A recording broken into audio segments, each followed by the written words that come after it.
Minha nora engravidou. O sorriso de Bianca era um sol radiante de vitória, uma curva triunfante em seus lábios, enquanto acariciava a barriga ainda plana. Meu filho Felipe estava ao seu lado. Sua mão protetora sobre a dela era uma imagem de felicidade doméstica, um retrato perfeito, um retrato do qual eu estava prestes a ser apagada. Uma grande notícia para a família, né, mãe? Disse Felipe. Sua voz, a mesma voz que uma vez me chamou no meio da noite assustado por um pesadelo, era agora um instrumento alheio, frio e afiado. Ele me olhou, mas seus olhos não me viram. Passaram através de mim, fixos em um futuro em que eu já não tinha lugar. Bianca precisa de um espaço tranquilo para a gravidez. É hora de você ir embora. A sentença foi dita assim, sem preâmbulos, sem um pingo de compaixão. Não no escritório de um advogado, nem numa fria sala de tribunal, mas na sala da minha própria casa, a mesma sala onde cada canto estava impregnado dois fantasmas de uma vida feliz. Eu podia quase ver meu falecido marido, Roberto, sentado em sua poltrona de couro ao lado da lareira. Podia ver as marcas de lápis no batente da porta, medindo a altura de um Felipe criança que crescia rápido demais. Podia sentir o aroma fantasma da torta de maçã que eu assava todo domingo. E foi ali, no coração do meu santuário, onde meu único filho me condenou ao exílio. Não chorei, não gritei, não supliquei. Uma parte de mim, a mãe que teria lutado, que teria apelado ao amor e à memória, morreu naquele instante. Em seu lugar ficou um vazio gelado, uma calma estranha e assustadora. Olhei para meu filho, o homem no qual ele havia se tornado, e depois para sua esposa, a arquiteta do meu desterro, e simplesmente assenti.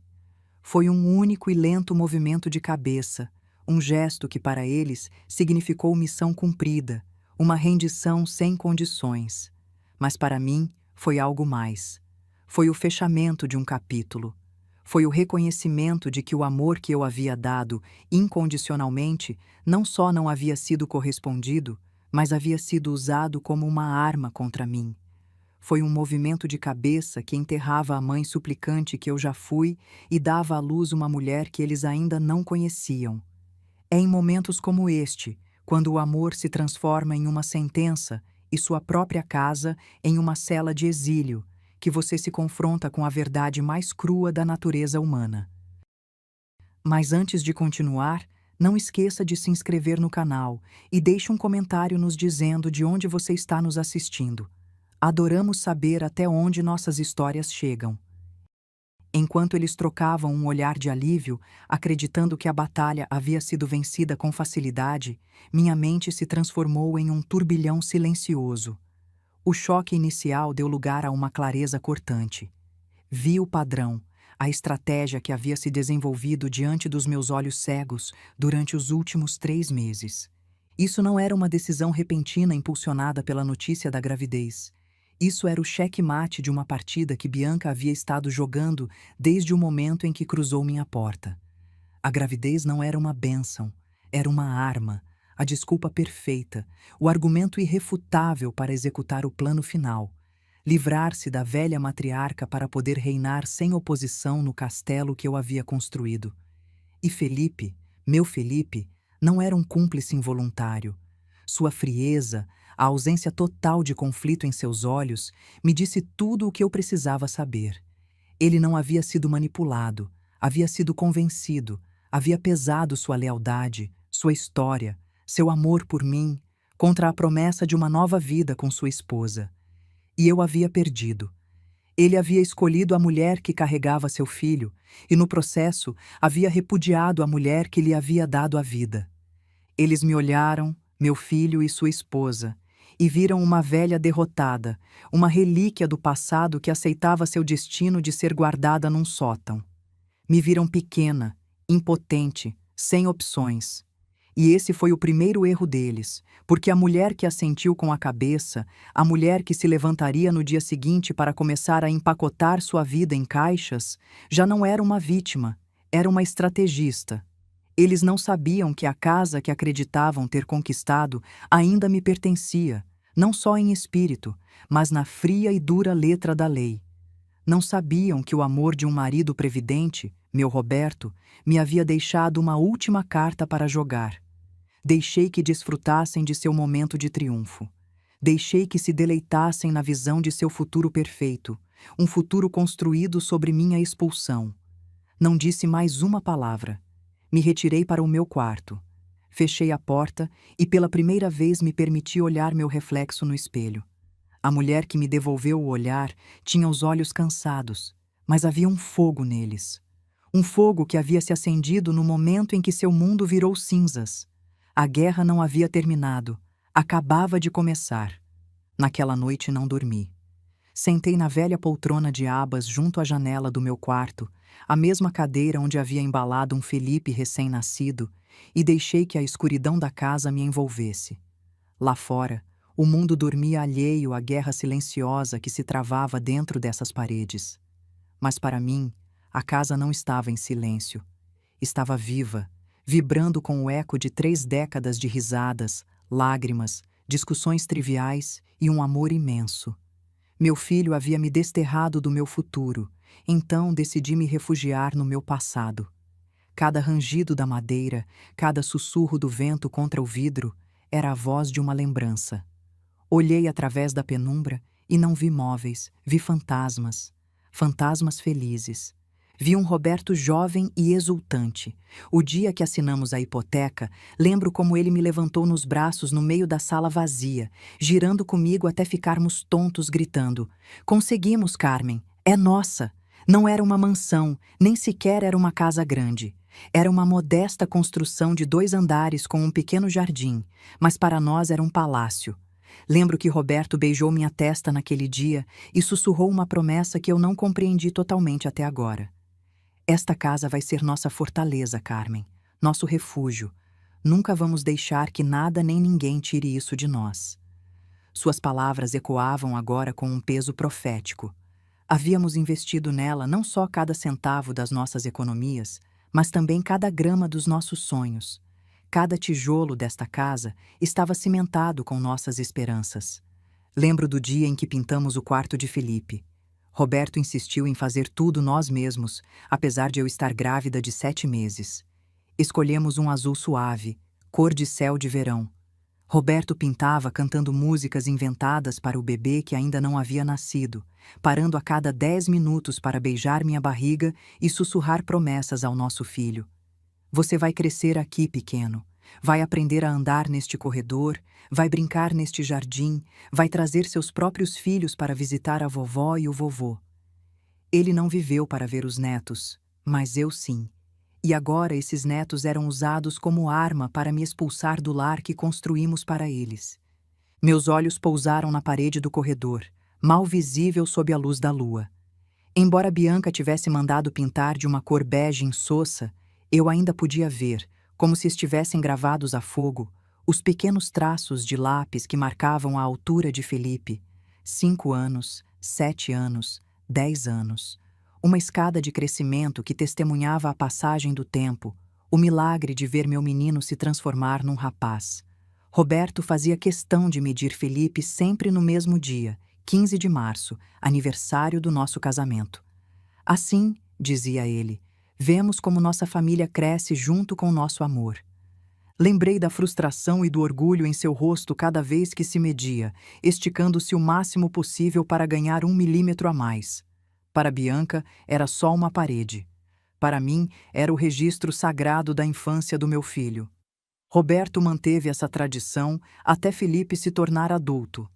A última medição foi num 15 de março especial, quando Felipe já tinha 31 anos e havia trazido Bianca para conhecer o ritual. Roberto abraçou nosso filho, agora bem mais alto que ele, e sussurrou: "Você cresceu direito, meu filho. Não é só a altura, é o caráter." Se ele pudesse ver o homem que Felipe se tornou apenas 7 anos depois, um homem capaz de expulsar sua própria mãe, seu coração se partiria novamente. Deixei minha mente vagar até a cozinha. Eu podia sentir o cheiro, o aroma doce e condimentado da torta de maçã que eu assava todo domingo, a favorita de Roberto. A receita era da minha avó, passada para minha mãe e depois para mim. Cada domingo de manhã, Acordava às 6 para começar o preparo. Descascar as maçãs, uma por uma, cortá-las em fatias finas e uniformes, adicionar a quantidade exata de canela que fazia Roberto fechar os olhos de prazer. Ele costumava entrar sorrateiramente, roubar um pedaço de maçã crua enquanto eu não olhava e sair correndo como uma criança travessa. "Só estou testando a qualidade!" gritava do corredor enquanto eu fingia estar zangada. Foi naquela cozinha onde Felipe fez suas primeiras e desastrosas tentativas de cozinhar para o Dia das Mães. Tinha 8 anos e decidiu fazer panquecas sozinho. Acordei com o cheiro de queimado e encontrei a cozinha parecendo um campo de batalha. Farinha em todo lugar, ovos quebrados no chão, uma panqueca carbonizada fumegando na frigideira. Felipe estava no meio do caos, coberto de farinha da cabeça aos pés, lágrimas deixando trilhas limpas em suas bochechas sujas. "Queria te fazer o café da manhã, mãe", soluçou. "Mas arruinei tudo." Roberto e eu passamos a manhã inteira limpando com ele, rindo, ensinando. No final, fizemos panquecas juntos, e Felipe as serviu com tanto orgulho que comi cada pedaço, mesmo que algumas ainda tivessem casca de ovo. Guardei aquela memória como um tesouro. Agora, era apenas mais uma ferida. Foi ali que tivemos nossas conversas mais importantes. Sentados à mesa de pinho com uma xícara de café, resolvendo os problemas do mundo ou simplesmente desfrutando do silêncio compartilhado. Lembro de uma conversa específica, 3 meses antes de Roberto morrer. Ele segurou minha mão e disse: "Carmen, se algo acontecer comigo, prometa que vai cuidar desta casa. Não é só tijolos e madeira. É nossa história. É o legado do Felipe. É você." Eu ri. Afastei seus pensamentos mórbidos. Agora desejava ter prestado mais atenção, ter entendido o pressentimento dele.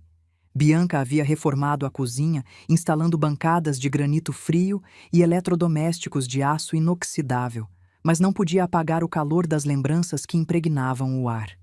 Esta casa era meu diário, meu álbum de fotos tridimensional. O velho carvalho do jardim, em cujos galhos Felipe construiu uma cabana. Lembro de Roberto passando 3 fins de semana inteiros, ajudando Felipe a construir aquela cabana. Serraram madeira, martelaram pregos, subiram e desceram a árvore 1000 vezes.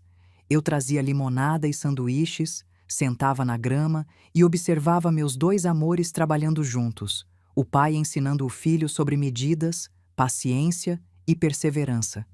Quando terminaram, Felipe pendurou uma placa torta que dizia: "Clube dos Homens Fortes, meninas permitidas." Perguntei por que meninas eram permitidas, e Felipe me deu aquele sorriso banguela. "Porque você é a mulher mais forte que conheço, mãe." O pequeno arranhão no chão da sala, lembrança de um cachorrinho desajeitado chamado Toby. Felipe tinha 12 anos quando encontrou Toby abandonado numa caixa de papelão em frente ao supermercado. Chegou em casa encharcado pela chuva, abraçando aquela bolinha de pelos molhados e trêmulos.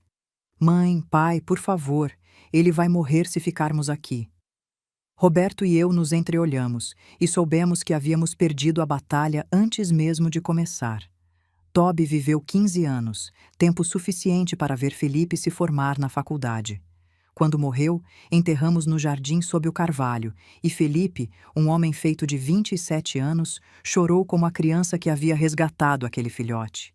Bianca mandou arrancar a pequena cruz que marcava o túmulo de Toby. "É mórbido", disse, "e faz a propriedade parecer um cemitério." A moldura da janela da cozinha onde Roberto e eu sentávamos para ver chover. Tínhamos um ritual. Sempre que começava a chover forte, Roberto largava tudo o que estava fazendo, pegava minha mão e me levava até aquela janela. Ficávamos ali, em silêncio, observando as gotas dançarem no vidro, o jardim se transformar numa aquarela desfocada. Às vezes ele beijava meu pescoço, sussurrando coisas doces no meu ouvido. Às vezes, apenas segurava minha mão, e era suficiente. Após sua morte, continuei o ritual sozinha. Cada tempestade era uma conversa com Roberto. Mas agora, até isso Bianca havia corrompido. Instalou vidros duplos modernos que não deixavam ouvir o som da chuva direito. Não eram apenas objetos inanimados, eram testemunhas. Eram os guardiões silenciosos da minha história de amor, da minha jornada pela maternidade, da vida que havia construído com minhas próprias mãos. E agora me pediam para ir embora. Não me pediam para abandonar um prédio de tijolo e argamassa. Me pediam para arrancar meu próprio coração, para amputar minhas memórias. Me pediam para deixar para trás os fantasmas da minha felicidade. Os únicos companheiros que me restavam desde que Roberto se foi. A crueldade do pedido deles, a frieza com que foi pronunciado, me atingiu com uma nova força na solidão da noite. Não entendiam, ou talvez não se importassem, que para mim esta casa era um organismo vivo. Era o cofre que guardava o tesouro da minha existência. Me levantei e caminhei descalça pelo corredor. Passei a mão pela parede procurando as marcas invisíveis da altura de Felipe. Toquei cada uma, sussurrando as idades. 5 anos, o ano que ele perdeu o primeiro dente. 7 anos quando aprendeu a andar de bicicleta e eu corri atrás dele gritando para ter cuidado. 10 anos quando Roberto lhe ensinou a pescar e voltaram cobertos de lama e sorrindo como 2 cúmplices. Cada marca era um fantasma, um eco do menino que eu amei incondicionalmente. O menino que cresceu e se tornou um estranho. Toquei a maçaneta da porta do que havia sido o quarto de Roberto. Agora um insosso quarto de hóspedes. A dor era uma pressão física no meu peito, tão intensa que me custava respirar. Mas junto com a dor crescia outra coisa, uma resolução fria e dura como o aço. Abri a porta e entrei. Bianca havia transformado o santuário de Roberto num espaço genérico de revista de decoração. Paredes brancas, móveis minimalistas, nenhum traço do homem que havia sido a alma desta casa. Lembrei de como era antes. A escrivaninha de mogno onde Roberto trabalhava nas finanças da família, sempre meticuloso, sempre previdente. A estante cheia de seus livros de história, sua paixão. A foto de nós 3 na praia, Roberto carregando um Felipe de 5 anos nos ombros, todos rindo, congelados num momento de felicidade pura. Bianca doou os livros para a biblioteca municipal sem me consultar. Estavam juntando poeira, disse quando protestei. A escrivaninha foi vendida num site de antiguidades. Precisávamos do espaço. A foto, aquela foto preciosa, foi substituída por uma impressão sem alma de uma paisagem genérica. Encontrei nossa foto familiar jogada numa caixa no porão, o vidro rachado. Foi quando soube que Bianca não estava apenas remodelando, estava apagando. Apagando Roberto, apagando nossa história, preparando o terreno para me apagar também. Eles viam esta casa como uma propriedade, um ativo imobiliário que lhes pertencia por direito. Viam os fantasmas do meu passado como um estorvo, como poeira que deveria ser varrida para dar lugar à sua nova vida. Não entendiam que os fantasmas às vezes se recusam a ser despejados. E a dona desta casa, a mulher que havia convidado esses fantasmas para ficarem, não ia entregar seu santuário sem lutar. A batalha não era pela posse de um imóvel, era pela alma do meu lar. E essa era uma batalha que eu não estava disposta a perder. Minha sentença de exílio não foi uma tempestade repentina, foi a culminação de um cerco de 3 meses, uma guerra de desgaste psicológico orquestrada por Bianca desde o momento em que colocou os pés na minha casa. Sua estratégia não foi a de um ataque frontal, mas sim de uma infiltração venenosa projetada para corroer meu lugar no meu próprio lar, para me fazer sentir como uma estranha, uma intrusa, cujos costumes e lembranças eram uma ofensa à sua nova e moderna sensibilidade. Tudo começou com pequenas críticas, comentários lançados ao ar com um sorriso doce que mal ocultava o ferrão. "Ah, Carmen, esse vaso não é meio antiquado?", dizia enquanto retirava da prateleira uma peça de cerâmica que Roberto e eu havíamos comprado no nosso 20º aniversário. Era um vaso artesanal português, feito por um ceramista em Óbidos durante nossa única viagem à Europa. Roberto havia negociado em português truncado, rindo dos próprios erros, e pagamos mais do que devíamos porque o artesão nos contou que estava fazendo para sua filha que se casaria. Aquele vaso representava não só uma viagem, mas a generosidade de Roberto, nossa aventura compartilhada. Para Bianca era apenas um objeto velho. Acho que um estilo mais minimalista ficaria melhor nesta sala. No começo tentei ser compreensiva. Ela era jovem, tinha suas próprias ideias. Era natural que quisesse deixar sua marca no que agora também era seu lar. Essa foi minha primeira ingenuidade, confundir território com lar. Cedi, permitindo que substituísse minhas cortinas floridas por persianas cinzas e austeras. Aquelas cortinas tinham sido costuradas por minha mãe como presente de inauguração da casa. Cada ponto era um ato de amor, cada flor bordada uma bênção. Bianca as doou para uma loja de segunda mão, e descobri quando fui lá por acaso e as vi penduradas na vitrine com uma etiqueta de R$ 10. Permiti que guardasse minhas velhas fotos de família em caixas para pendurar arte abstrata sem alma no lugar delas. Não era qualquer arte abstrata, eram telas caras que Bianca comprava em galerias usando o cartão de crédito adicional que Felipe me pediu para fazer para ela. Para emergências, disse ele. Aparentemente, decoração moderna era uma emergência. As fotos que foram relegadas ao porão incluíam o retrato de casamento dos meus pais, a foto da formatura de Felipe que Roberto mandou ampliar e emoldurar, a imagem de Roberto segurando Felipe recém-nascido no hospital, olhos marejados de lágrimas de alegria. Cada concessão que eu fazia, pensando que era um gesto de boa vontade, ela interpretava como uma vitória, uma rendição do meu território. Logo, as críticas ao meu gosto se transformaram em um ataque direto às minhas lembranças.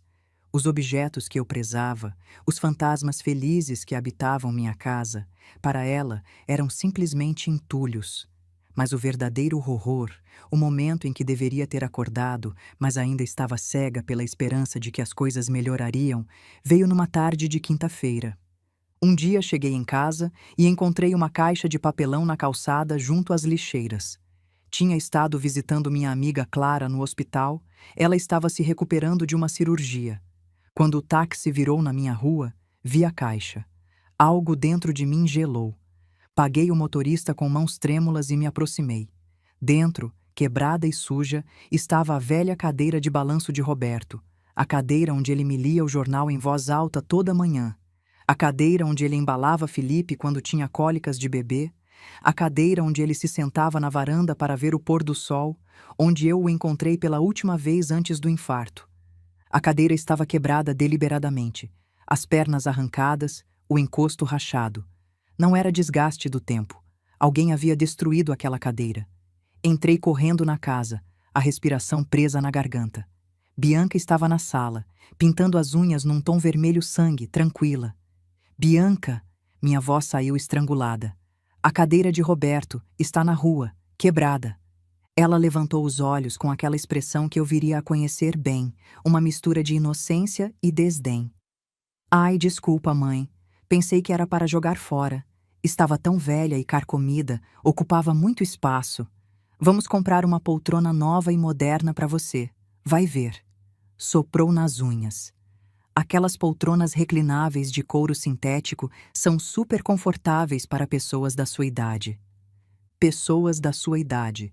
A frase era uma arma. Você quebrou a cadeira, consegui dizer. Ela estava inteira ontem.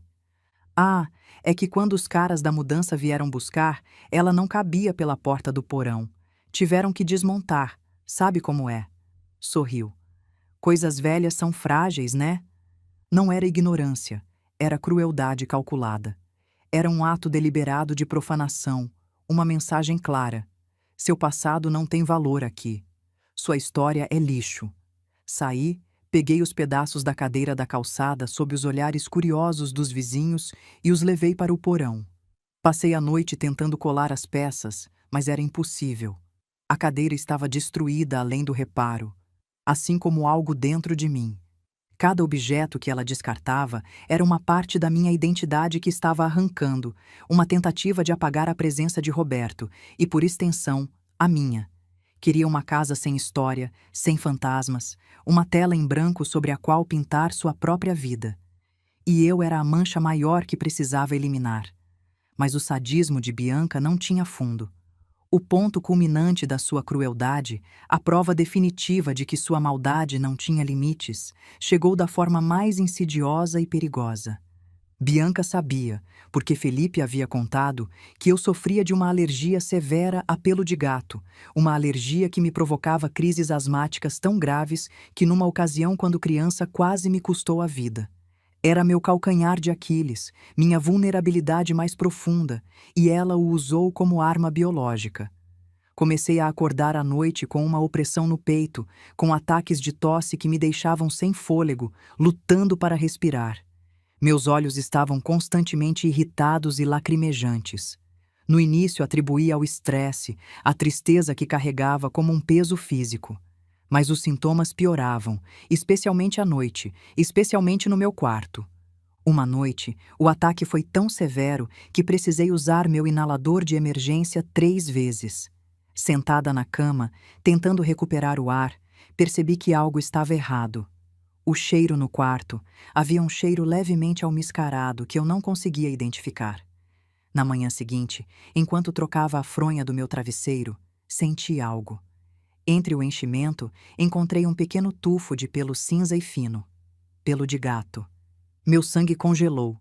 Abri o travesseiro completamente. Havia mais. Tufos de pelo pequenos, estrategicamente distribuídos no enchimento. Não era acidental, não era contaminação. Alguém havia aberto meu travesseiro e plantado pelo de gato ali. Verifiquei o outro travesseiro. O mesmo. Abri o colchão. Pelos no forro. Alguém estava sistematicamente envenenando meu espaço de descanso. Confrontei Bianca naquela tarde. Felipe estava no trabalho. Encontrei pelo de gato no meu travesseiro. Disse sem rodeios. Dentro do travesseiro. Ela estava cortando vegetais para o jantar. Não parou de cortar. A faca batendo na tábua num ritmo constante. É mesmo? Que estranho. Olhou para mim, aqueles olhos escuros sem um lampejo de emoção. Mas, mãe, como o pelo de gato iria parar dentro do seu travesseiro? É exatamente o que estou perguntando a você. Está me acusando de alguma coisa? A faca parou. Eu sou alérgica a gatos, lembra? Por que eu teria pelo de gato? Era perfeito. Ela havia criado o álibi perfeito. Era verdade que ela era alérgica, mas alergias variam. A dela era leve, espirros e olhos lacrimejantes. A minha era potencialmente fatal. Está achando pelo em outros lugares da casa? Continuou com falsa preocupação. Talvez algum vizinho tenha gato e os pelos estejam entrando pelas janelas. Você sabe como essas casas antigas são cheias de frestas. Não tinha como provar. Não tinha como demonstrar que ela havia deliberadamente coletado pelos de gatos e plantado no meu quarto. Mas eu sabia. E ela sabia que eu sabia. E essa era a intenção. Não era só me fazer mal, era me fazer sentir impotente, incapaz de me defender. Troquei todos os travesseiros, o colchão, lacrei as janelas. Mas os ataques continuavam. Encontrei pelos nos meus cobertores, na gaveta das minhas roupas íntimas, no meu roupão, dentro dos meus sapatos. Era uma campanha de terror, invisível para todos exceto para mim. Cada noite se tornava uma loteria russa respiratória. Acordava sufocando, buscando o inalador no escuro, enquanto ouvia Bianca e Felipe rirem baixinho no quarto ao lado, vivendo sua vida perfeita enquanto eu lutava para não morrer asfixiada. Alguém, e só podia ter sido ela, havia estado introduzindo pelo de gato em tudo que eu tocava. Um ato de sabotagem silencioso, invisível e quase impossível de provar. Ela não estava tentando simplesmente me fazer sentir desconfortável, estava atacando minha saúde, transformando meu próprio lugar de descanso numa câmara de tortura alérgica, esperando talvez que uma crise mais forte me levasse ao hospital. Ou talvez, numa fantasia mais sombria dela, que eu não acordasse de uma dessas crises noturnas, longe do caminho dela para sempre. Naquela noite, enquanto lutava para respirar com a ajuda do meu inalador, sentada no chão do banheiro porque era o único lugar onde conseguia respirar minimamente melhor, compreendi tudo. Bianca não só me odiava, estava ativamente tentando me apagar, e, se necessário, estava disposta a me matar lentamente. Sua alergia não era à poeira ou aos objetos velhos. Sua alergia era à minha existência. Cada comentário, cada objeto descartado, cada tufo de pelo de gato era um passo a mais no plano dela para me erradicar. Primeiro em espírito e depois, se fosse necessário, em corpo. Ela queria a casa, sim, mas a queria vazia, vazia de mim. Se a crueldade de Bianca era uma adaga afiada que buscava meu coração, a atitude de Felipe era o veneno que cobria sua lâmina. A dor mais profunda, a ferida que supurava na solidão das minhas noites de insônia, não provinha dos ataques da minha nora, mas do silêncio cúmplice do meu próprio filho. Cada objeto que ela descartava, cada palavra depreciativa que pronunciava, cada ataque de asma que eu sofria, ocorria sob seu teto, diante de seus olhos. E ele não fez nada. Felipe, meu Felipe, o menino que uma vez me trazia flores silvestres do campo e me prometia que sempre cuidaria de mim, havia se tornado um estranho. Pior que um estranho, um colaborador ativo na minha destruição. O amor, ou o que ele acreditava ser amor, o havia tornado cego, surdo e mudo. Cego à malícia de sua esposa, surdo às minhas súplicas silenciosas e mudo diante da injustiça que se cometia contra sua própria mãe. No começo, tentei falar com ele.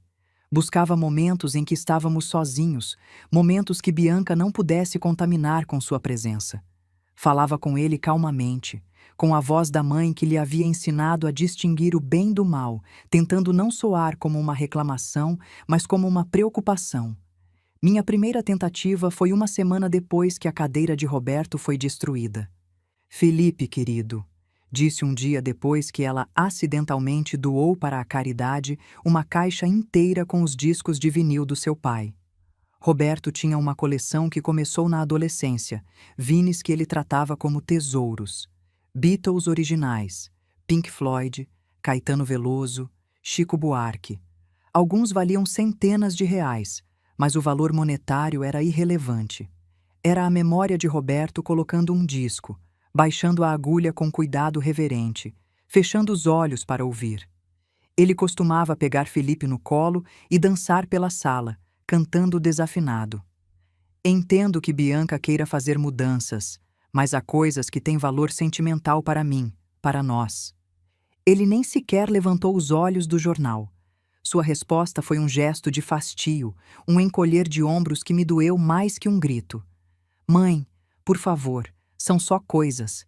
Não podemos viver presos ao passado. Bianca só está tentando fazer desta casa um lar para nós. Você deveria apoiá-la, não criar obstáculos. Nós. Essa palavra ele usava como um muro, uma barreira que me deixava de fora. Já não havia um você e eu, mãe. Agora era um nós do qual eu não fazia parte. Um nós que era ele e Bianca contra mim.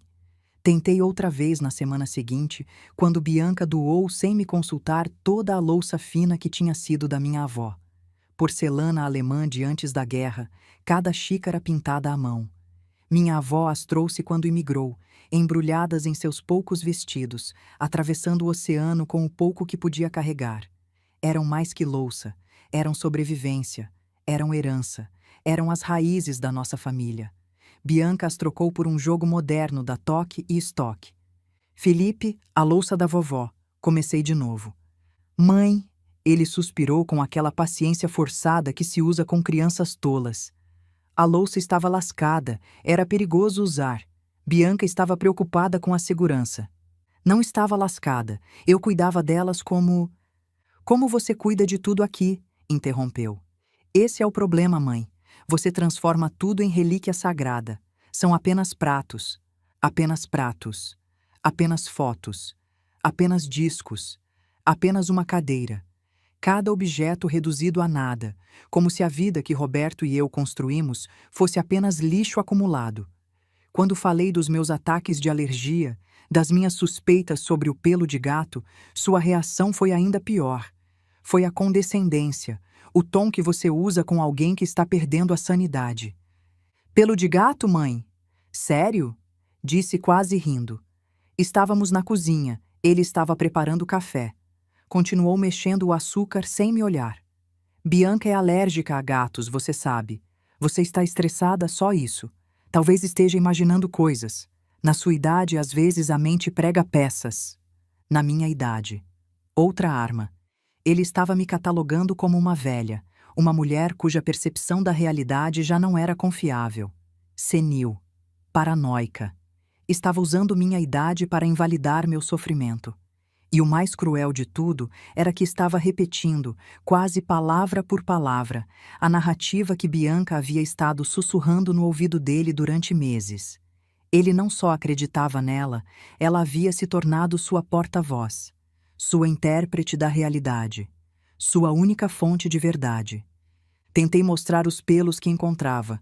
Guardei alguns em um saquinho plástico. Olha, Felipe, encontrei isso dentro do meu travesseiro. Ele mal olhou. Mãe, pelos brancos? Podem ser de qualquer coisa. Talvez você esteja trocando menos a roupa de cama ultimamente. Vou pedir para Bianca te ajudar com a limpeza. Era inútil. Cada evidência era reinterpretada. Cada protesto era patologizado. Eu estava me tornando a louca da casa, a velha rabugenta que não aceitava mudanças, que via conspirações onde só havia renovação. Mas foi a defesa dele do ato mais cruel que finalmente destruiu qualquer ilusão que eu ainda mantinha. O momento que partiu meu coração em 1000 pedaços irreparáveis foi quando ele defendeu o incêndio das cartas. Um dia, ao voltar para casa depois de uma consulta médica, onde o doutor aumentou minha medicação para asma, vi Bianca no jardim de pé, junto a uma pequena fogueira. O cheiro de papel velho queimando atingiu minhas narinas antes mesmo de eu entender o que estava vendo. Estava queimando algo. Algo importante. Ao me aproximar, reconheci. Eram as cartas. As cartas que Roberto me havia escrito durante nosso namoro, as que eu guardava numa caixa de madeira gravada no meu armário. Corri até ela, mas já era tarde demais. A caixa estava vazia a seus pés, e os últimos fragmentos da caligrafia do meu marido se transformavam em cinzas que subiam como almas para o céu cinzento. Consegui salvar apenas uma carta, metade queimada. Li as palavras parciais. Minha querida Carmen, cada dia longe de você é uma eternidade. Conto os minutos até. O resto era cinza negra. O que você fez? Minha voz saiu num sussurro rouco. O que você fez? Bianca olhou para o fogo, depois para mim, com uma expressão que eu juro que incluía um lampejo de satisfação. Desculpa, mãe. Estava limpando e achei que era papel velho. Você tem tanta coisa guardada, é difícil saber o que é importante. Importante. 43 cartas de amor escritas ao longo de 2 anos de namoro. Roberto era militar e ficava destacado por meses. Me escrevia 2 vezes por semana, sem falta. Cada carta era um pedaço dele, suas esperanças, seus medos, seus sonhos para nosso futuro. Eu as lia quando ele morreu, uma por uma, chorando e sorrindo ao mesmo tempo, sentindo sua presença nas palavras. E agora eram cinzas. Naquela noite, quando Felipe chegou do trabalho, eu estava sentada na sala em silêncio, com o coração em frangalhos, segurando a meia carta salva como um náufrago segura um pedaço de madeira flutuante. Não gritei, não chorei, simplesmente contei o que havia acontecido com uma voz morta, vazia. Esperava, numa última e tola fagulha de esperança, ver uma reação, um lampejo do filho que eu lembrava, do menino que chorou por 2 semanas quando o peixinho dourado morreu. Em vez disso, vi seu rosto endurecer. Ele se aproximou de Bianca, que estava ao seu lado fingindo arrependimento com maestria digna de uma atriz premiada, mãos entrelaçadas, olhos baixos, lábio inferior tremendo ligeiramente. Ele a abraçou, protetoramente, como se ela fosse a vítima. Bianca já me explicou tudo, disse. Sua voz dirigida a mim, mas seus olhos fixos nela, tranquilizadores. Foi um acidente. Ela estava limpando o sótão e pensou que era uma caixa de papéis velhos para queimar. Ela se sente péssima. Já pediu desculpas. O que mais você quer? O que eu quero? Quero que você veja a verdade. Quero que você defenda sua mãe. Quero que você seja o homem que seu pai o criou para ser. Não estava no sótão, Felipe, disse calmamente. Estava no meu armário, no meu quarto. Ela teve que procurar. Mãe, você está vendo malícia onde não há. Bianca estava tentando ajudar. Você deixa tudo tão bagunçado ultimamente. Bagunçado. Minha vida organizada de décadas, reduzida a bagunçado. Eram as cartas do seu pai para mim. Eram papéis velhos, cortou. Sua voz ganhando uma borda irritada. Mãe, você precisa parar com isso. Essa obsessão com o passado não é saudável. Papai se foi há 7 anos. Você precisa seguir em frente. Não era um acidente, era um assassinato. O assassinato das minhas lembranças mais preciosas. E meu filho não só estava perdoando, estava justificando. Estava me dizendo que minha dor era exagerada, que minha perda era insignificante, que eu estava errada em guardar as últimas palavras escritas do homem que amei por 32 anos. Felipe, ela queimou as cartas do seu pai. E você está fazendo um drama por causa de papel queimado enquanto minha esposa está grávida e estressada. Ele explodiu. Finalmente, a verdade. Era isso. A gravidez era o escudo perfeito, a justificativa final. Qualquer emoção minha, qualquer necessidade, qualquer dor, era secundária à gestação de Bianca. Eu deveria engolir tudo, aceitar tudo, sacrificar tudo no altar do bem-estar da gestante. Naquele instante entendi. Ele não estava cego. A cegueira implica uma incapacidade de ver. Felipe via perfeitamente o que estava acontecendo. Via a dor nos meus olhos, via a crueldade nos atos da sua esposa. Mas havia tomado uma decisão consciente, deliberada, calculada. Havia escolhido apaziguar a mulher que compartilhava sua cama em vez de defender a mulher que lhe deu a vida. Havia escolhido a paz do seu novo lar acima da justiça para sua mãe. Havia se tornado um cúmplice ativo, não por falta de visão, mas por um ato deliberado de vontade. E essa traição, a traição de um filho que vê sua mãe sofrer e escolhe olhar para o outro lado porque é mais conveniente, mais fácil, mais confortável, foi o golpe que finalmente me deixou sem forças para lutar. Ou pelo menos era isso que eles acreditavam. A queima das cartas de Roberto foi o ato que aniquilou minha esperança, mas foi o anúncio da gravidez que me mostrou a verdadeira profundidade do plano deles. Naquela noite, depois que Felipe justificou o sacrilégio cometido no jardim, me retirei para o meu quarto sabendo que a guerra de desgaste havia terminado. Bianca havia vencido, havia conseguido me isolar, me desacreditar e, o mais importante, havia solidificado seu controle total sobre meu filho. Eu já não era uma adversária, era um obstáculo final que devia ser eliminado. Durante as semanas seguintes, a atmosfera na casa mudou. A agressão sutil de Bianca foi substituída por uma indiferença triunfante. Já não se incomodava em criticar meus gostos, nem em descartar meus pertences. Simplesmente me ignorava, movendo-se pela casa como se eu fosse mais um móvel, um fantasma invisível. Seu objetivo já não era me atormentar, mas esperar o momento adequado para dar o golpe de misericórdia. E Felipe, por sua parte, me evitava. Sua culpa manifesta na incapacidade de me olhar nos olhos. Chegava tarde do trabalho. Saía cedo. Tomava café antes de eu acordar. Jantava no quarto com Bianca. A casa que uma vez vibrava com conversas e risadas estava agora dividida em territórios hostis. A notícia chegou numa tarde de domingo, o dia da semana que costumava ser sagrado para Roberto e para mim. Domingos eram para a família, para a torta de maçã, para sentar no jardim e não fazer nada exceto estar juntos. Estávamos nós três na sala num silêncio tenso que havia se tornado nossa nova normalidade. Eu fingia ler um livro. Felipe mexia no celular. Bianca folheava uma revista de decoração, marcando páginas, planejando mais mudanças. De repente, Bianca se levantou, colocou a mão de Felipe sobre seu ventre num gesto teatral, cuidadosamente coreografado, e com um sorriso radiante que não ocultava o brilho calculista dos seus olhos, disse: "Temos algo para te contar. Bom, para você, Carmen, você vai ser avó." Por um instante, uma torrente de emoções contraditórias me inundou. A ideia de um neto, de uma nova vida, de um pedaço de Felipe e, por extensão, de Roberto, era uma pontada de alegria no meio da escuridão. Um bebê. O legado de Roberto continuaria. Mas a alegria durou só um segundo, afogada pela forma como anunciaram e pelo que veio depois. Felipe não me olhou com a emoção de um futuro pai compartilhando a notícia mais feliz da sua vida.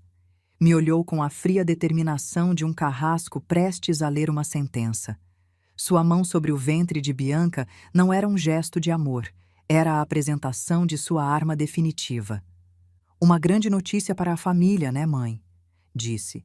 E sua voz era a mesma que havia usado para desculpar cada crueldade, para invalidar cada dor. Bianca precisa de um espaço tranquilo para a gravidez, um ambiente sem estresse, sem tensões. E ali estava, a justificativa perfeita e irrefutável, a carta que ganhava todas as mãos. O que eu podia argumentar contra isso? Contra a saúde de uma mulher grávida e o bem-estar do meu futuro neto?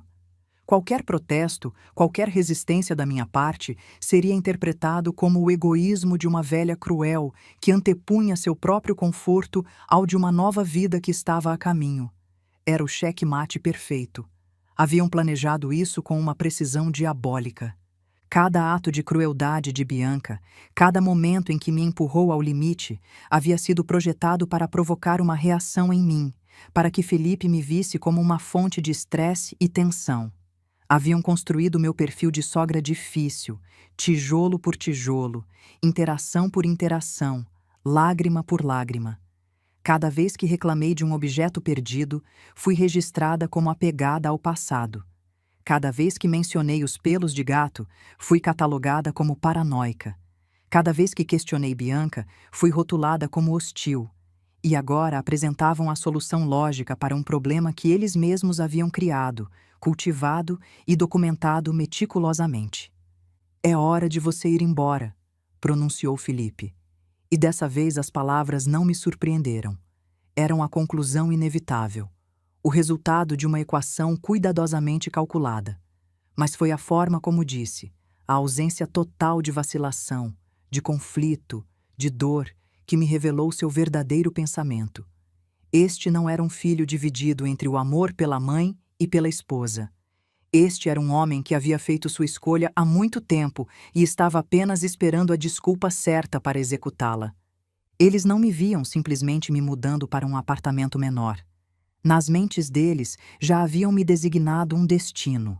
Um asilo de idosos, um lugar onde as velhas problemáticas são armazenadas, fora da vista e da mente, um lugar onde eu deixaria de ser responsabilidade deles e eles poderiam tomar posse total e absoluta da casa, da sua herança, da vida que acreditavam merecer. Não se preocupavam para onde eu iria, nem como viveria. Não perguntaram se eu tinha dinheiro para alugar algo. Não ofereceram ajuda para procurar um lugar. Sua única preocupação era me tirar da vista deles, eliminar o último lembrete vivo do passado para poderem construir seu futuro sobre suas cinzas. Naquele momento, enquanto olhava para meu filho e para a mulher que havia orquestrado minha queda, já não sentia dor. A dor havia sido cauterizada, deixando apenas uma cicatriz dura e fria. O que eu sentia era uma espécie de clareza gelada. Via a ganância deles, o egoísmo, a absoluta falta de empatia, e percebi que não estavam apenas tentando me expulsar da minha casa, estavam tentando me apagar da minha própria vida. Acreditavam que sem um lugar para onde ir e sem ninguém a quem recorrer, eu simplesmente desapareceria, talvez numa casa de repouso barata, onde passaria meus últimos anos vendo televisão e esperando visitas que nunca viriam.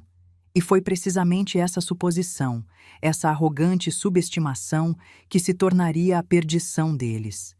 Felipe cometeu um erro fatal, nascido da arrogância e de uma vida dando as coisas como garantidas. Um erro enraizado na suposição de que ele, como filho único, era o herdeiro indiscutível de tudo o que seus pais haviam construído. E nessa suposição, como em tantas outras coisas, estava enganado. Ele sempre havia acreditado que a casa seria dele. Era uma verdade que havia aceito passivamente durante toda a sua vida, sem nunca questionar, sem nunca ler os documentos, sem nunca entender as sutilezas legais. E de certa forma tinha razão. Roberto, meu marido, havia sido um homem tradicional.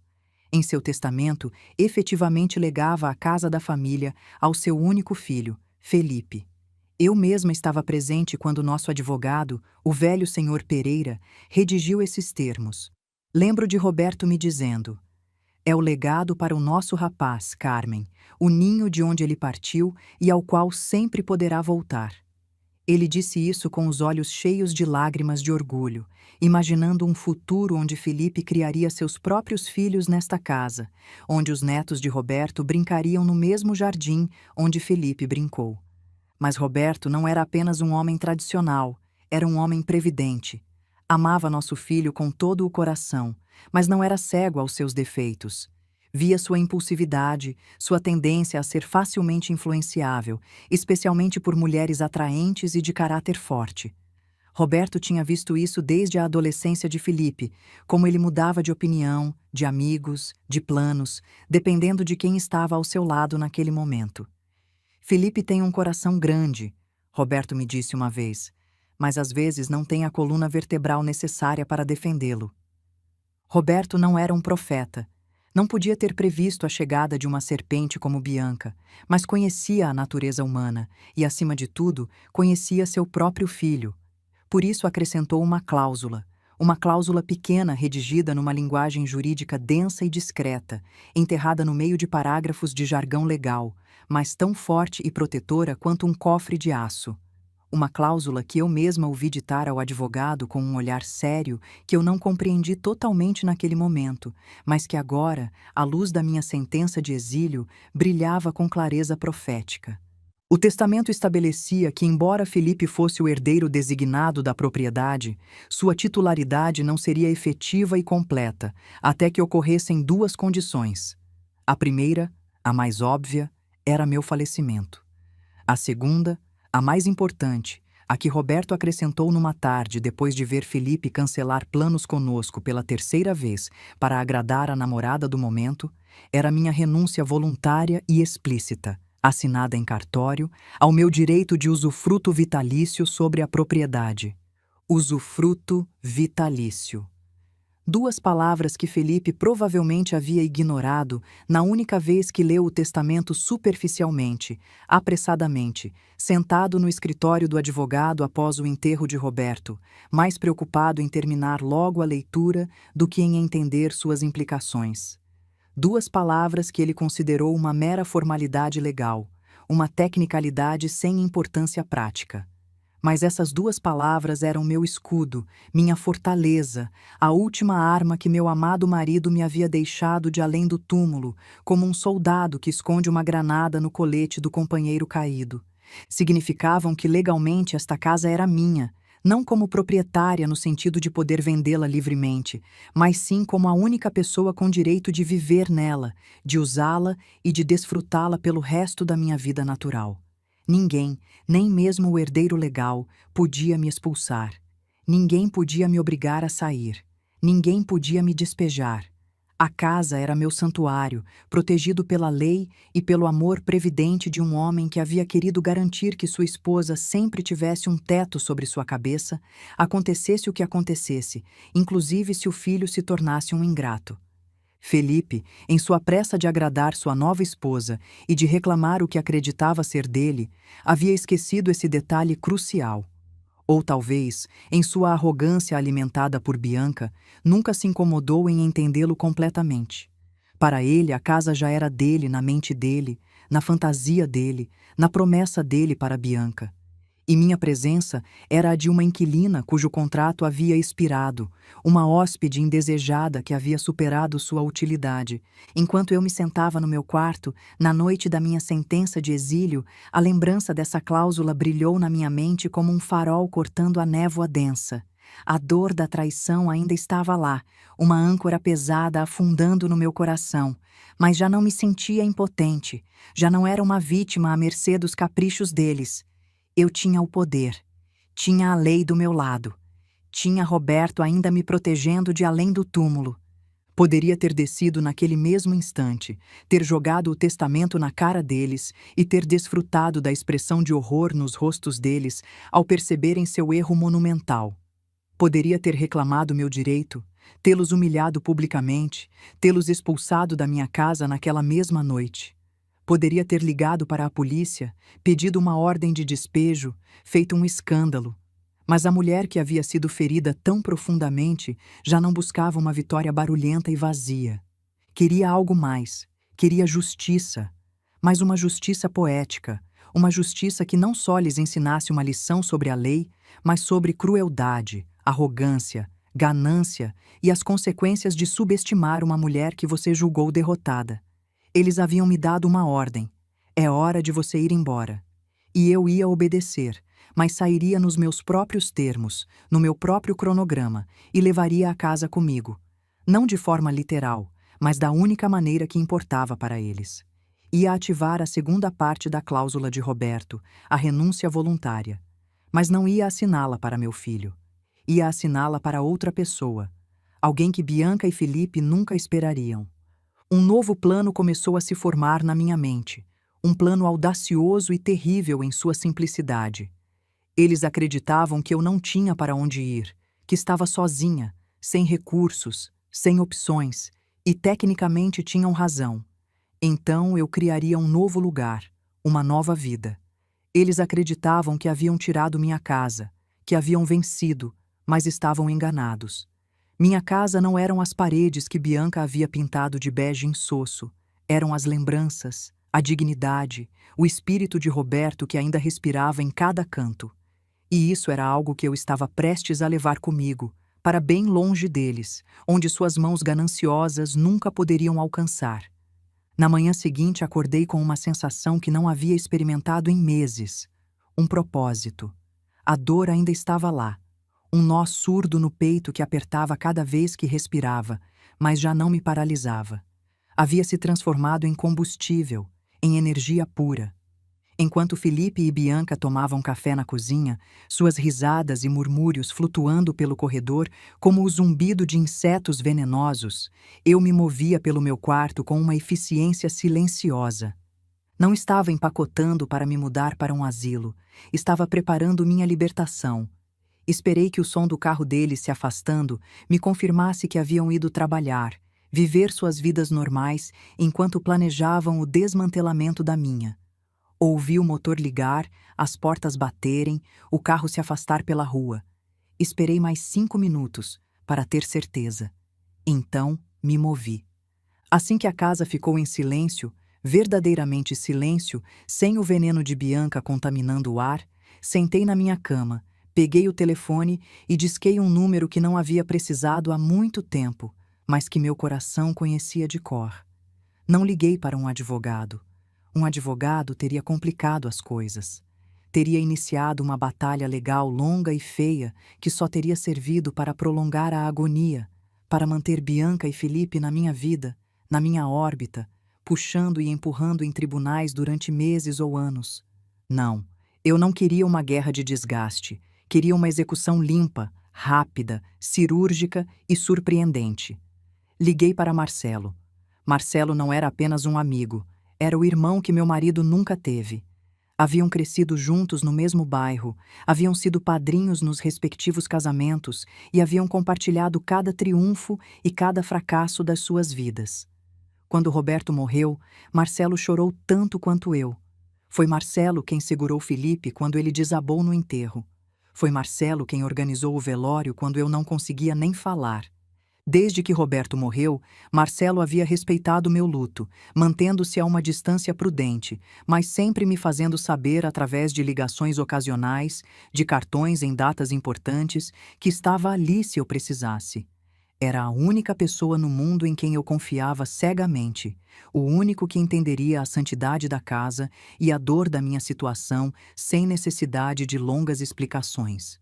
O único que não me julgaria pelo que eu estava prestes a fazer. Atendeu no segundo toque. Carmen, que alegria ouvir você. Está tudo bem? Sua voz calorosa e familiar foi como um bálsamo, como mergulhar em água quente depois de horas no frio. Por um instante senti a tentação de desabar, de contar toda a sórdida história de crueldade e traição, de chorar nos seus ouvidos sobre o filho que perdi, sobre as cartas queimadas, sobre os pelos de gato, sobre cada pequena morte que havia sofrido nos últimos 3 meses. Mas me contive. Não era o momento para a autopiedade. Era o momento para a ação. Estou bem, Marcelo, disse, e me surpreendi com a firmeza da minha própria voz. Era tranquila, quase glacial, a voz de uma mulher que havia tomado uma decisão e não voltaria atrás. Te ligo por uma questão de negócios. Na verdade, houve uma pausa do outro lado da linha. Podia quase ouvir sua confusão. Negócios? Você? Carmen, do que está falando?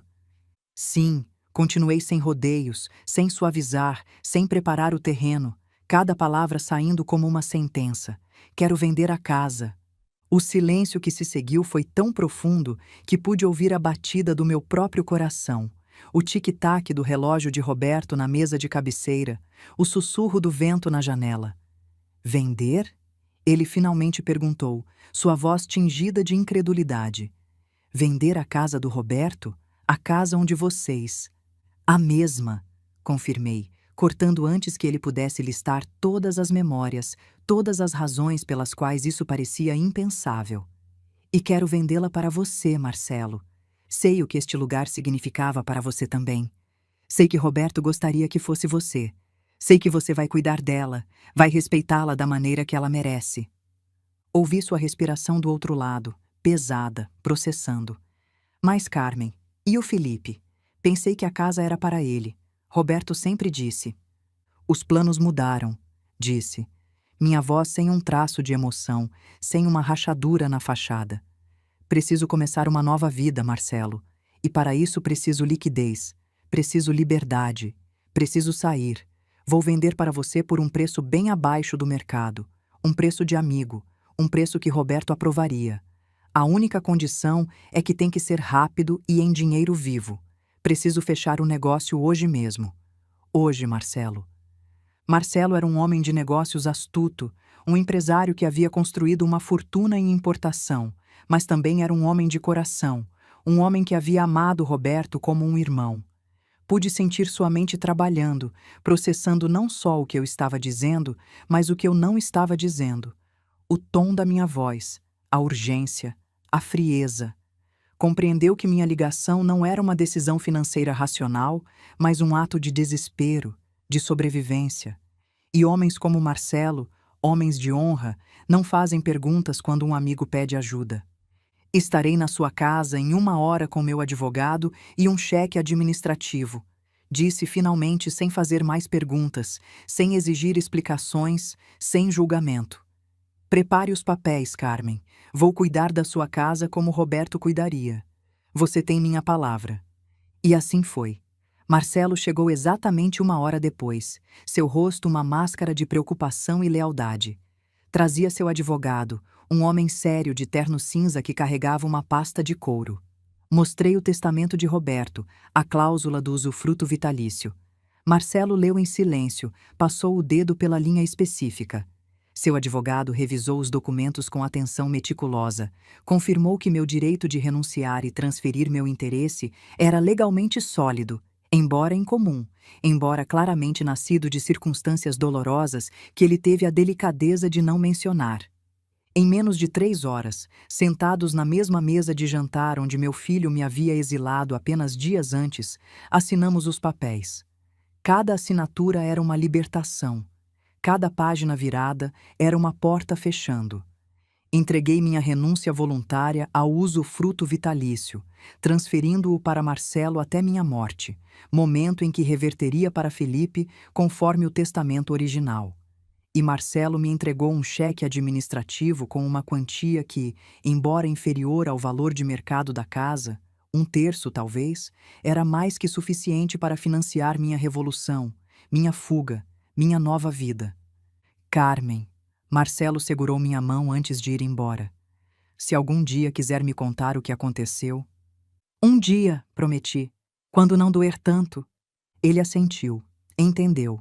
Assim que foram embora, fiz minha segunda ligação, desta vez para uma concessionária de motorhomes de luxo nos arredores da cidade. Alô, atendeu um vendedor com voz enérgica e jovem. Bom dia, disse com uma firmeza que me surpreendeu. Ligo para comprar o modelo Viajante Liberdade XL que vocês têm no catálogo. Sim, o mais equipado, o que tem cozinha completa, banheiro com chuveiro, cama king, gerador, Tudo. Vou pagar à vista. Poderiam tê-lo pronto para esta tarde? Posso pagar extra pela urgência. Podia sentir o sorriso do vendedor através do telefone. Cliente pagando à vista, sem pechincha, com urgência. Deveria ser Natal para ele. Claro, senhora. Podemos ter tudo pronto em 4 horas. A senhora quer vir ver antes? Não precisa. Confio em vocês. Me mandem a papelada por e-mail. Estarei aí às 5 para buscar. O plano estava em andamento, rolando como uma bola de neve montanha abaixo, ganhando momentum. Eles queriam que eu fosse embora, e eu ia embora, mas não para um asilo, não para um apartamento de um quarto com vista para um estacionamento. Ia embora numa motorhome de último modelo, com uma TV de tela plana, uma cama confortável, ar-condicionado, aquecedor e, o mais importante, 4 rodas que me levariam para tão longe deles quanto fosse possível. Ia começar uma nova vida, não na quietude resignada da velhice, mas na liberdade da estrada aberta. Os dias seguintes foram minha última e maior atuação, minha obra-prima de teatro.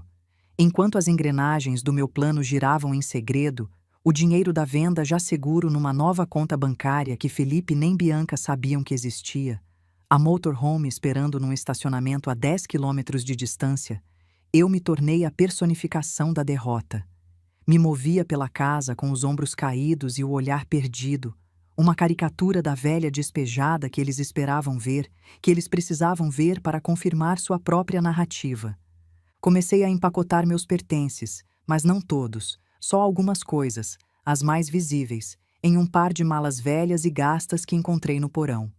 Roupas, mas não minhas melhores roupas.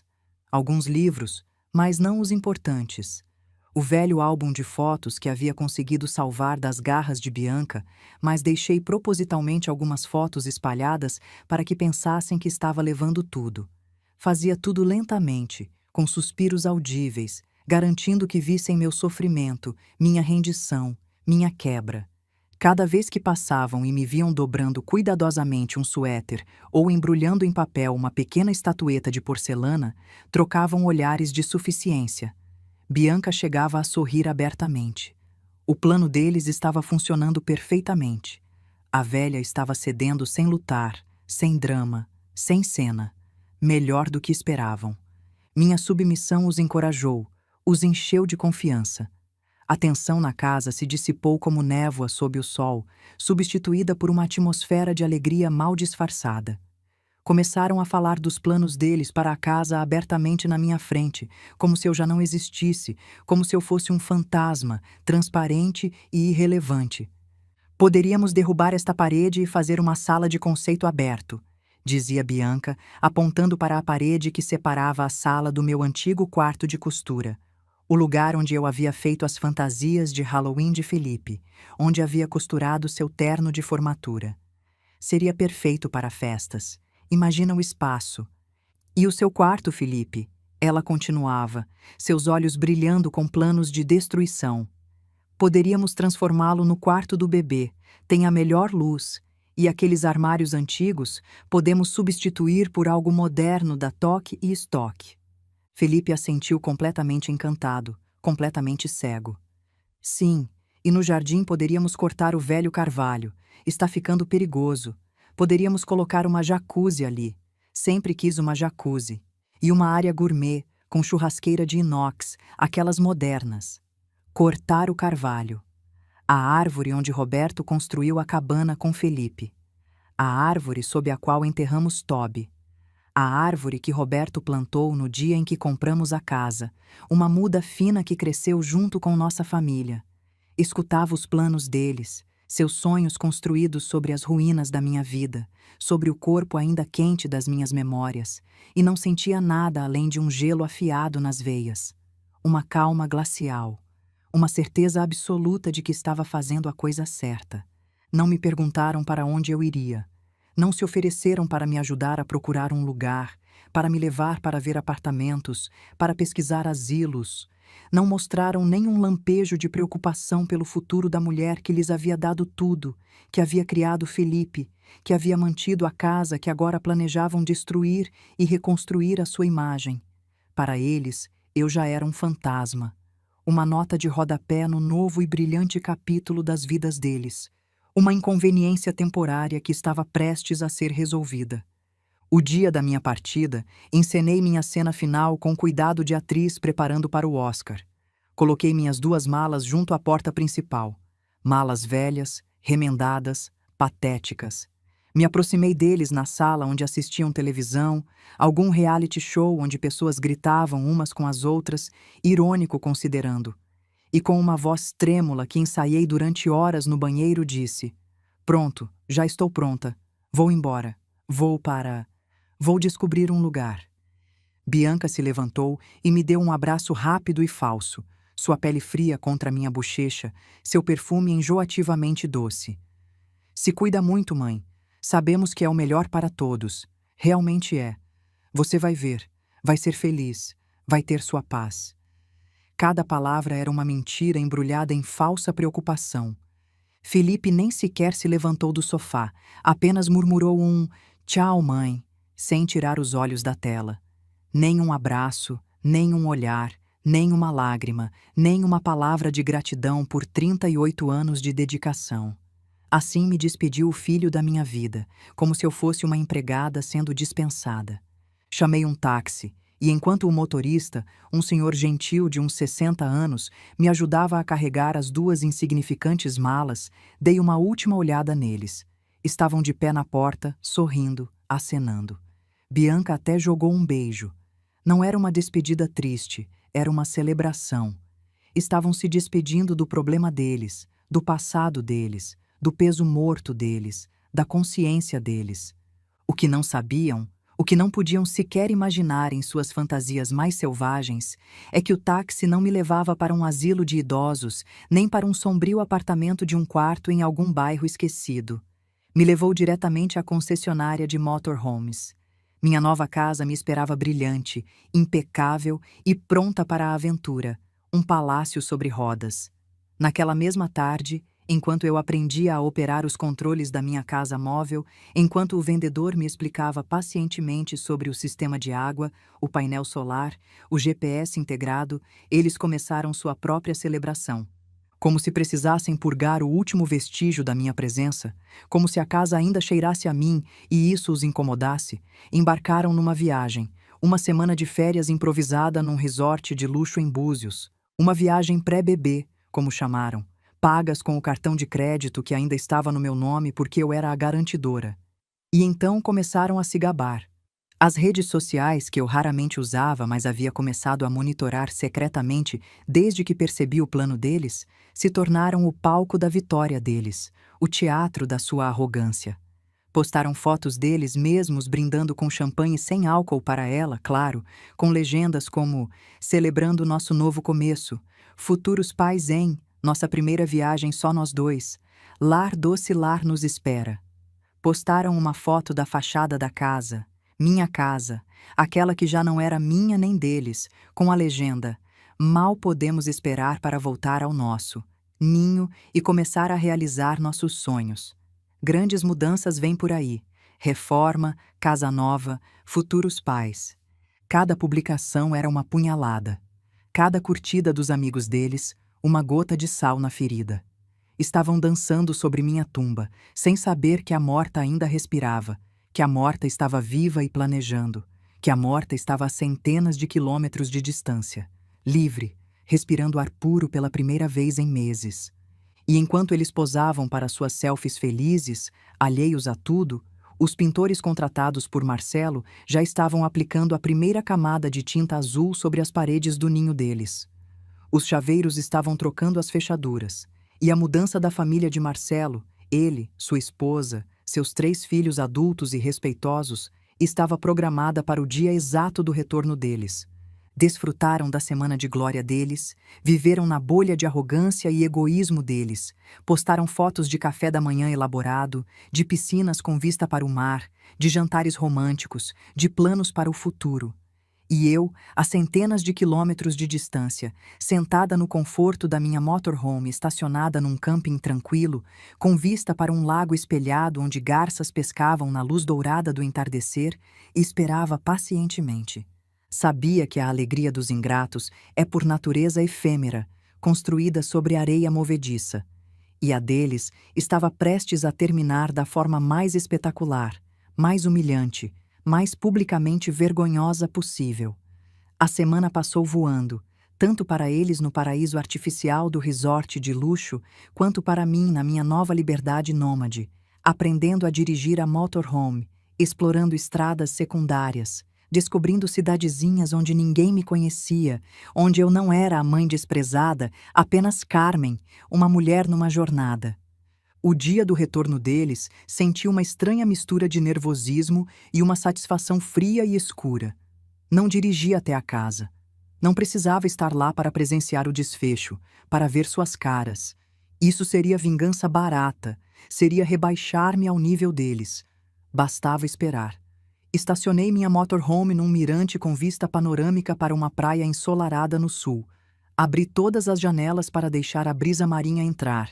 Preparei uma xícara do meu chá favorito, Earl Grey, o mesmo que Roberto gostava, e sentei com o telefone na mão esperando a ligação que sabia que chegaria, tão certa quanto o nascer do sol.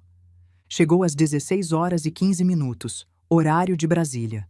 Bem na hora que eu havia calculado, tempo suficiente para chegarem, verem a casa, tentarem abrir a porta, perceberem que as chaves não funcionavam, verem a nova família através das janelas, entrarem em pânico. O identificador de chamadas mostrava o nome de Bianca. Deixei tocar 3 vezes antes de atender, saboreando cada toque como um gourmet saboreia um vinho raro, deixando o buquê desenvolver. Alô, respondi. Minha voz deliberadamente tranquila e serena, quase entediada, como se estivesse interrompendo uma atividade prazerosa para atender uma ligação inconveniente. Mãe! Sua voz não era uma pergunta, era um grito, um som agudo, estridente, dilacerado pela incredulidade e uma fúria que vibrava através do telefone como uma corrente elétrica. O que você fez? Que diabos você fez? Ao fundo podia escutar a voz de Felipe, um murmúrio crescente de pânico e confusão. O que está acontecendo? Por que a casa está azul? Quem são essas pessoas? Bianca, o que está acontecendo? Mãe fez alguma coisa? Dei um gole lento no meu chá antes de responder, deixando o silêncio pesar, deixando o pânico deles crescer. Olá, Bianca querida. Vocês tiveram uma boa viagem? Vi as fotos no Instagram. O resort parece maravilhoso. Não vem com essas besteiras, ela gritou à beira da histeria. Nossas chaves não funcionam. Tem uma família estranha vivendo na nossa casa. E todas as nossas coisas, meu Deus, Carmen, meu Deus, Felipe, jogaram todas as nossas coisas na rua. Está tudo na calçada. Nossa cama, minhas roupas, a TV, tudo. Podia visualizar a cena perfeitamente. Tinha imaginado isso 1000 vezes durante a semana. O carro de luxo deles parado em frente à casa dos sonhos deles, agora pintada de uma alegre e desconhecida cor azul que Marcelo escolheu, a cor favorita de Roberto, a nova fechadura reluzente e moderna na porta principal. E a montanha dos pertences deles empilhados sem contemplações na calçada, como o lixo de uma mudança bagunçada, a TV de tela plana que eles compraram sem me consultar, as roupas de grife de Bianca, o berço que já haviam comprado presumindo que a casa seria deles, a cama de casal onde haviam planejado minha expulsão, tudo exposto à vista de todos os vizinhos, aqueles mesmos vizinhos que haviam me visto ser humilhada durante meses, um monumento à ganância deles erguido em plena luz do dia. A casa de vocês? Perguntei fingindo uma leve confusão, como se estivesse tentando entender um conceito difícil. Ah, não, querida. Deve haver algum engano. Já não é a casa de vocês. Na verdade, nunca foi, tecnicamente falando. Houve um silêncio do outro lado da linha, um silêncio carregado de uma compreensão que começava a abrir caminho através da raiva dela, através do pânico, através da negação. Do que você está falando? Sussurrou, sua voz perdendo o fio do grito para dar lugar a um tremor de pânico verdadeiro. Bom, é uma história curiosa, jurídica, mas vou simplificar para vocês, disse saboreando cada palavra como se fosse mel. Acontece que meu falecido marido, Roberto, você se lembra dele, Bianca? O homem cujas cartas você queimou, cuja cadeira você destruiu, cujas memórias você tentou apagar? Me deixou o direito de viver nessa casa pelo resto da minha vida. Chama-se usufruto vitalício. Um pequeno detalhe legal que Felipe esqueceu de mencionar para você, ou talvez nunca tenha se dado ao trabalho de ler direito. Legalmente, a casa era minha para viver nela pelo tempo que eu quisesse. E eu, seguindo o gentil conselho do meu filho, decidi que era hora de ir embora, de começar uma nova vida. Mas você não pode vendê-la, balbuciou, sua mente de repente ágil para questões legais quando a afetavam diretamente. O testamento diz que é do Felipe. Tecnicamente você tem razão. Não posso vender a propriedade no sentido tradicional, mas posso, e a lei é muito clara nisso, renunciar ao meu direito vitalício de usufruto, e foi exatamente isso que fiz. Transferi esse direito para um velho amigo da família, um homem encantador, um irmão para Roberto, uma pessoa de verdadeiro caráter. Chama-se Marcelo Silva. Ele é o novo usufrutuário legal até que eu faleça, momento em que, e somente então, a propriedade passará para Felipe, conforme estava previsto no testamento original. Suponho que vocês terão que se dar bem com ele e a família dele durante os próximos 20, talvez 30 anos, quem sabe. Minha mãe viveu até os 94, sabia? O som que Bianca emitiu foi algo entre um choro, um grito abafado e um ganido de animal ferido. Ouvi o telefone sendo arrancado da mão dela. Mãe! A voz de Felipe, finalmente. Não era raiva, era desespero puro.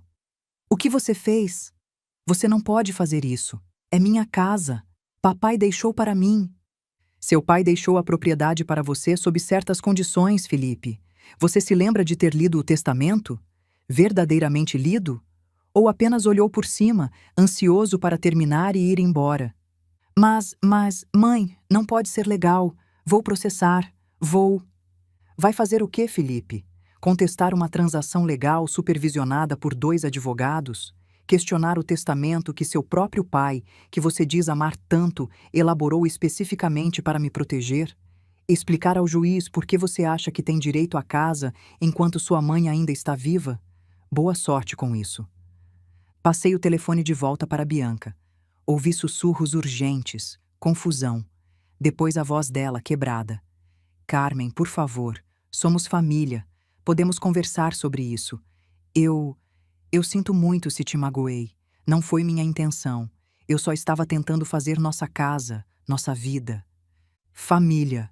Repeti a palavra como se estivesse provando algo amargo. Você me ensinou muito sobre família, Bianca. Me ensinou que família não é quem compartilha seu sangue, mas quem respeita sua dignidade. E vocês dois passaram 3 meses me mostrando que não me respeitam, que não me valorizam, que me veem como um obstáculo, um estorvo, algo a ser removido. Fiz exatamente o que Felipe me disse para fazer, Bianca. Fui embora. Mas nossas coisas, nossa casa, nosso lar... A voz dela era um lamento agora. Seu lar era uma ilusão construída sobre a crueldade e a falta de respeito, minha querida, disse eu, e pela primeira vez deixei que um pouco da minha dor, um pouco da minha raiva contida, se infiltrasse na minha voz. Vocês descobriram que as ilusões, quando expostas à dura luz da realidade legal, tendem a desmoronar. Agora, se me dão licença, tenho um pôr do sol para assistir. Mãe, espera! Felipe gritou. Onde você está? Para onde foi? Precisa de ajuda? Precisa de dinheiro? Agora se preocupa, Felipe. Onde estava essa preocupação quando sua esposa estava me envenenando com pelos de gato? Quando ela queimou as cartas do seu pai? Quando você me disse que eu estava ficando senil? Estou muito bem, obrigada. Aliás, estou melhor do que estive nos últimos 3 meses. E quanto a dinheiro, não se preocupe. A venda do meu direito de usufruto me deu recursos mais do que suficientes para viver confortavelmente pelo tempo que me resta. Uma motorhome nova é surpreendentemente acessível quando você vende algo valioso. Você vendeu por quanto? Quanto Marcelo te deu? Isso, meu filho, não é mais da sua conta. Assim como onde estou, para onde vou, ou como vivo, não é mais da sua conta. Vocês me excluíram da vida de vocês. Agora estou retribuindo a cortesia. Mas o bebê! Bianca gritou. Seu neto! Você não vai conhecer seu neto? Esse bebê Se é que realmente existe e não foi apenas uma ferramenta de manipulação, terá que crescer aprendendo que ações têm consequências, que crueldade não é recompensada, que expulsar uma avó da própria casa tem um preço. Talvez assim cresça melhor do que o pai dele cresceu. Agora realmente preciso ir. Tchau. Desliguei, bloqueei o número de ambos e apaguei todas as suas informações de contato. O telefone vibrou quase imediatamente. Ignorei. Vibrou mais 18 vezes nos 5 minutos seguintes. Silenciei completamente. Deixei sobre a mesa. O sol começava a se pôr sobre o mar, pintando o céu de tons dourados, alaranjados e púrpuras, uma aquarela viva. O som das ondas quebrando na praia era uma melodia suave e constante, eterna. Escutei o eco do grito histérico de Bianca na minha mente e pela primeira vez em meses, anos talvez, sorri. Um sorriso genuíno, libertador, vindo das profundezas da minha alma. O som do mundo deles desmoronando, o desespero nas vozes deles, o pânico ao perceberem que tinham subestimado a velha, era de fato a música mais doce que eu havia ouvido em muito tempo. Era justiça, era poesia, era libertação. A ligação telefônica foi apenas o começo do desfecho. O clique do telefone ao desligar não só cortou a comunicação com eles, mas também cortou o último laço que me unia à mulher que eu havia sido. A Carmen que sofria em silêncio, a que chorava por suas memórias profanadas, a que ansiava pelo amor de um filho ingrato, ficou para trás no eco daquele grito de desespero. A mulher que contemplou o pôr do sol sobre o mar naquela tarde era alguém novo, renascida das cinzas da sua própria destruição. Era livre. É claro que soube o que aconteceu depois.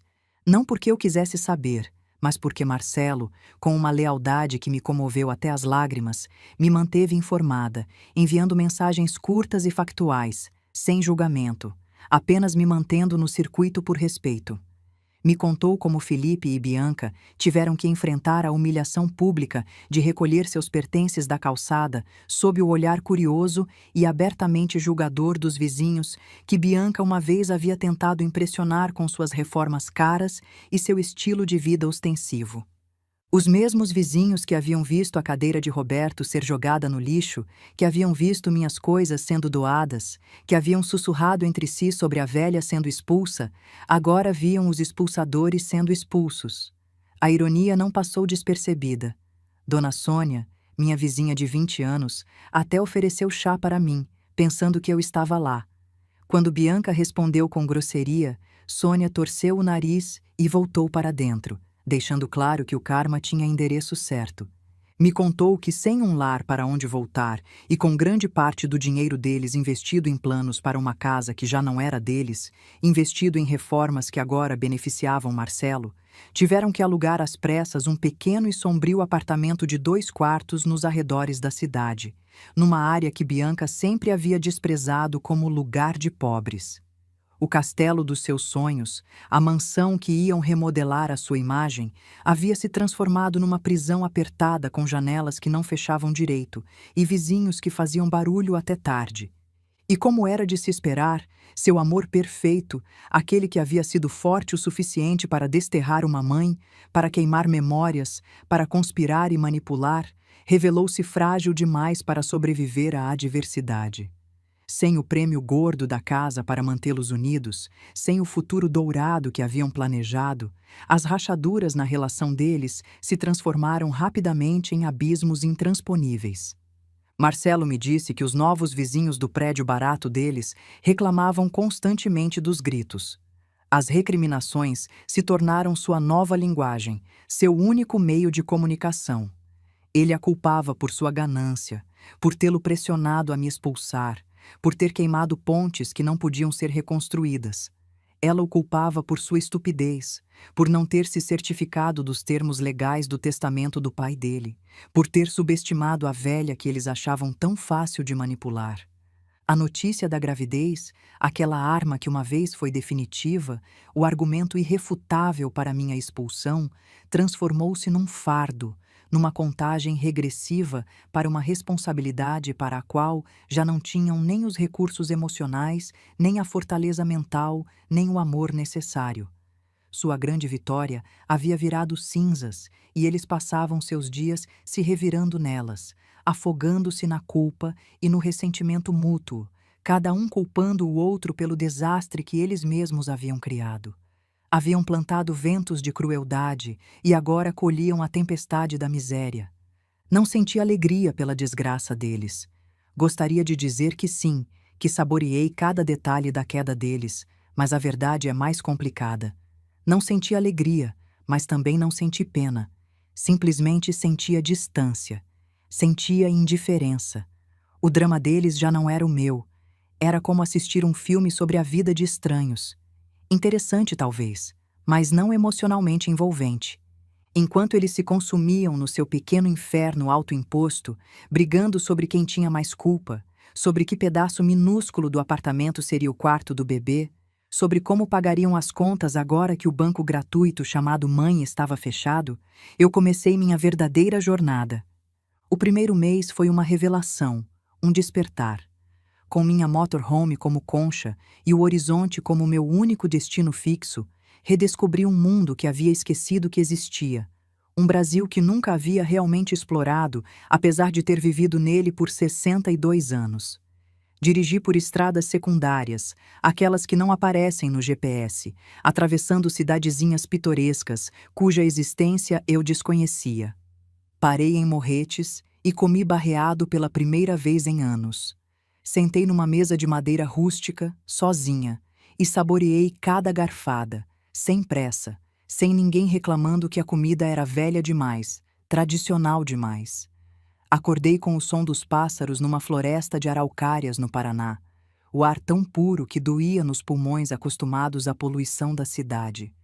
Adormeci com o arrulho das ondas numa enseada escondida em Santa Catarina, onde poucos turistas chegavam. Aprendi a desfrutar da minha própria companhia, algo que havia esquecido como fazer. Cozinhava refeições simples para mim em minha cozinha minúscula mas funcional, experimentando receitas que Roberto teria adorado. Lia sob as estrelas, livros que havia comprado anos atrás, mas nunca tinha tempo para ler. Caminhava durante horas pelas manhãs, sem mais propósito que ver aonde meus pés me levariam, explorando trilhas, conversando com moradores locais, ouvindo histórias. A solidão que eles haviam tentado me impor como castigo, como a pior punição possível, a velha sozinha, abandonada, sem família, transformou-se no meu maior presente. Era uma solidão escolhida, uma solidão cheia de paz e autodescoberta, uma solidão que não era vazia, mas rica, não era triste, mas libertadora. No caminho conheci outras almas nômades, homens e mulheres de todas as idades que, por uma razão ou outra, haviam decidido que um lar não precisava ter fundações, que família não precisava ser sangue. Compartilhamos histórias ao redor de fogueiras sob céus estrelados. Um veterano de guerra que viajava para esquecer. Uma artista que pintava paisagens e vendia em mercados locais. Um casal de aposentados que havia vendido tudo para ver o país antes que fosse tarde demais. Trocamos dicas sobre as melhores rotas, os lugares mais bonitos, os campings mais tranquilos. Encontrei uma nova comunidade, uma família não unida pelo sangue ou por obrigação, mas por um espírito compartilhado de liberdade e resiliência, por uma compreensão tácita de que todos havíamos deixado algo para trás para ganhar algo maior. E nessa comunidade, ninguém me julgava. Ninguém me via como a velha problemática. Era apenas Carmen, a mulher da motorhome azul, a que fazia o melhor bolo de cenoura do camping. Não voltei a falar com Felipe. Houve tentativas, claro. Mensagens chegavam através de Marcelo. Seu filho quer falar com você. Felipe perguntou se você está bem. Bianca teve o bebê, um menino. Felipe pensou que você gostaria de saber, mas eu não respondi. Não bloqueei completamente. Mantive um canal aberto através de Marcelo caso houvesse uma emergência verdadeira. Mas não iniciei contato, não alimentei esperanças, não dei falsas promessas de reconciliação. Às vezes, na quietude da noite, quando estacionava em algum lugar especialmente bonito e me sentava do lado de fora com uma xícara de chá, um lampejo da velha dor maternal tentava aflorar. A lembrança do menino pequeno que ele foi um dia, o Felipe de 5 anos que me trazia flores silvestres, O Felipe, de 10 anos, que construiu a cabana com o pai.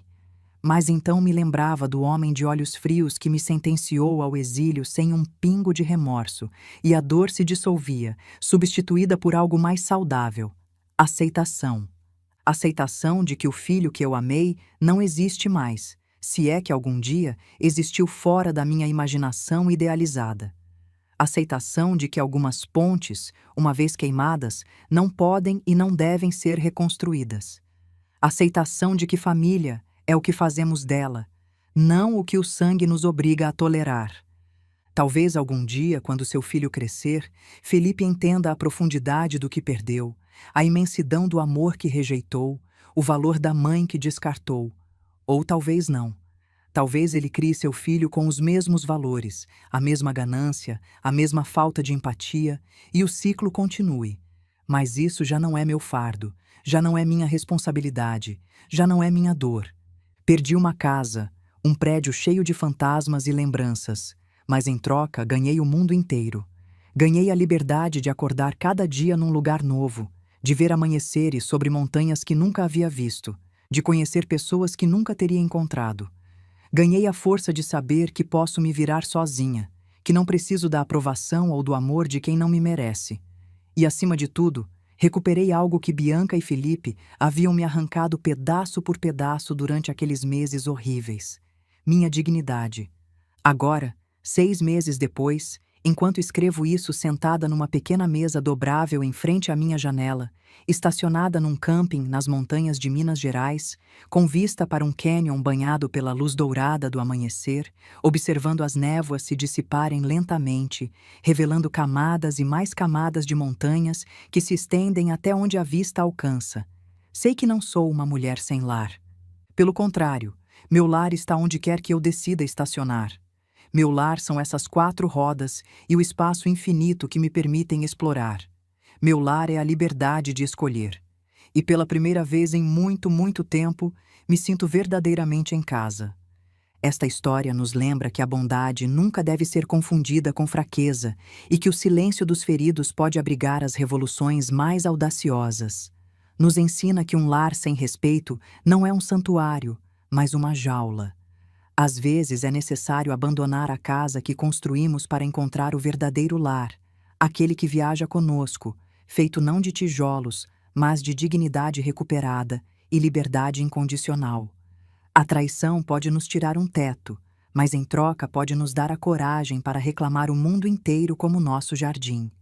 Agora, se você gostou desta história, dê um like, inscreva-se no canal e me conte qual parte te surpreendeu mais. Cada inscrição e comentário de vocês é uma grande motivação para que continuemos compartilhando coisas mais significativas na vida. Muito obrigada.